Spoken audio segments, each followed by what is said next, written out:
नमस्कार मित्रों, मेरे YouTube चैनल पे आप सभी का स्वागत है। आज के इस आर्टिकल में बात करेंगे हम लोग सिंधु घाटी सभ्यता और कोरोना वायरस की। कहा जाता है सिंधु घाटी सभ्यता में मनके, मुहरें और कई तरह की कलाकृतियाँ विकसित हुई थी। इसके विपरीत, इसके सापेक्ष वहाँ पे एक व्यापार प्रणाली, कर प्रणाली, मुद्रा प्रणाली, सामाजिक व्यवस्था, ये सब चीज़ें काफ़ी उन्नत अवस्था में थी। और सिंधु घाटी सभ्यता में जो सिंधु के आसपास के इलाके हैं, वहाँ से व्यापार भी अन्य देशों में होता था। एक काफ़ी बड़ा एरिया को कवर किए हुए ये सभ्यता विकसित हुई थी। भारत के उत्तर पश्चिम इलाके में विकसित ये सभ्यता धीमे धीमे भारत की ओर बढ़ रही थी। और भारत की ओर बढ़ने का मतलब भारत की नदियों की ओर बढ़ रही थी, क्योंकि पुराने समय में इतना ज़्यादा विकास नहीं हुआ था। ज़्यादातर लोग वहाँ पे नदियों के पास रहना पसंद करते थे, क्योंकि उनको आसानी से पानी उपलब्ध हो जाता था।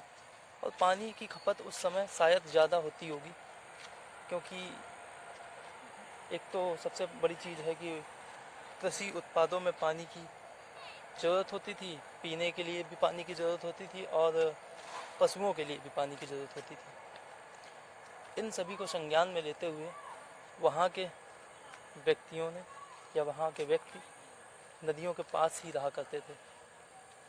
लेकिन फिर एकाएक ये सभ्यता इतनी तेज़ी से नष्ट होना किस तरह चालू हुई कि कुछ ही सालों में सभ्यता नष्ट हो गई। कई तरह के विद्वान हमें बताते हैं कि ये सभ्यता बाढ़ से नष्ट हुई, कुछ लोग बताते हैं महामारी से नष्ट हुई। क्या इसी तरह का कोई वायरस उस समय भी आया होगा जिस वजह से सभ्यता हमारी नष्ट हो गई? क्योंकि सभ्यता के नष्ट होने से, संस्कृति के नष्ट होने से वो एकाएक नहीं नष्ट होती। कोई भी सभ्यता या संस्कृति, जैसे आप लोग अपने वैदिक पीरियड में देखेंगे, उसकी सभ्यता आज भी चली आ रही है, संस्कृति हमारी। लेकिन सिंधु घाटी सभ्यता जिस तरह से विकसित हुई थी उसी तरह से नष्ट हो गई। इसका कारण कहीं ना कहीं प्रकृति के अंधाधुंध दोहन ने, जिस तरह हम लोग अभी कर रहे हैं प्रकृति का अंधाधुंध दोहन, और हमारी संस्कृति धीमे धीमे नष्ट होने के कगार पर शायद पहुंच रही है, जो सिंधु घाटी सभ्यता में हुआ था। इसीलिए आप लोगों से अनुरोध है, कम से कम चीज़ों का अंधाधुंध प्रयोग करें। किसी भी चीज़ का प्रयोग करने से पहले उसको सोचें, समझें, तर्क की कसौटी पे अगर वो सही हो तो उसका उपयोग करें, वरना ना करें। लेकिन एक चीज़ शायद ये हमारी सही प्रतीत होती है कि इतनी बड़ी महामारी ही किसी सभ्यता को नष्ट कर सकती है। बाढ़ अभी भी हमारे यहाँ भारत में आती है, लेकिन बाढ़ किसी सभ्यता को नष्ट नहीं कर देती इतनी जल्दी। वो भी पूरी की पूरी सभ्यता ही नष्ट हो जाना। जाहिर सी बात है, कोई इसी तरह की वैश्विक महामारी आई होगी जिस कारण सिंधु घाटी सभ्यता